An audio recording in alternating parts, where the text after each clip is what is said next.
beau moment de communion pour plusieurs gloires du football français. Organisé par Jean-Claude Darmon et la maire de Saint-Tropez Sylvie Siri, d'anciens joueurs de l'équipe de France, à l'image de Luis Fernandez, se sont retrouvés pour une inauguration à Saint-Tropez.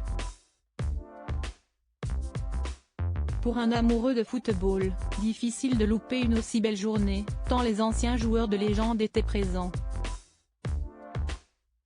Le 14 août dernier, la ville de Saint-Tropez a organisé une très belle inauguration et les stars se sont déplacées en nombre pour assister à l'événement. Siesti en l'honneur de Marcel Aubour, enfant de la ville, passé notamment par l'Olympique lyonnais et le Stade Reims et auteur de 20 matchs avec l'équipe de France, que cette inauguration a eu lieu, à l'initiative de la maire de la ville, Sylvie Siri, aidée par Jean-Claude Darmon. Le stade porte désormais le nom du joueur mythique et pour l'occasion, il a été entouré de nombreux visages connus.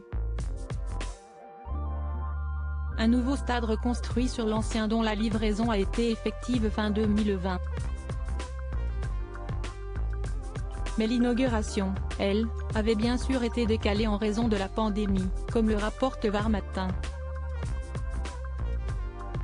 Je vous remercie du fond du cœur, a admis un Marcel Aubour ému.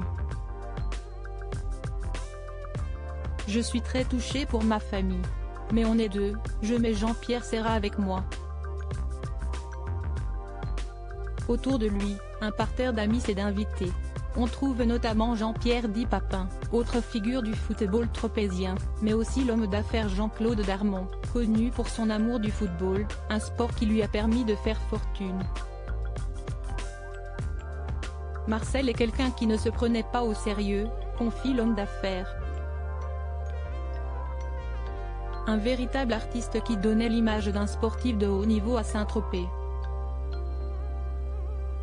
Sur place, il a notamment pu croiser l'un des chroniqueurs les plus populaires de Touche pas à mon poste, le célèbre Bernard Montiel, qui profite de la fin de ses vacances avant de retrouver la bande de Cyril Hanouna. Mais que serait une inauguration de ce genre sans la présence d'anciennes gloires du football?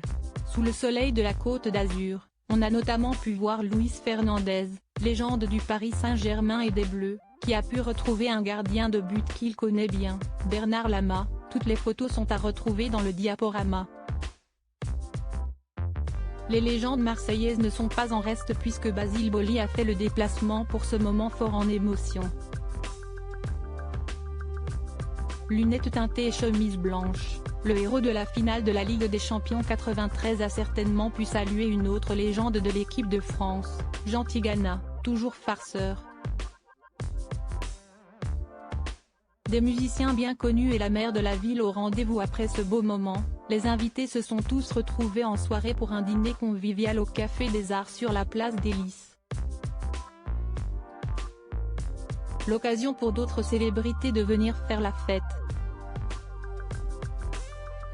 Et à Saint-Tropez, tout finit toujours en chanson.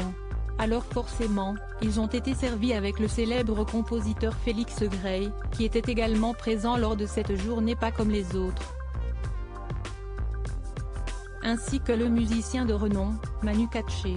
La maire de la ville, Sylvie Siri, était elle aussi de la partie pour fêter ce bel événement et célébrer l'une des gloires de Saint-Tropez. Siesti d'ailleurs cette dernière qui est à l'initiative de cette inauguration très réussie.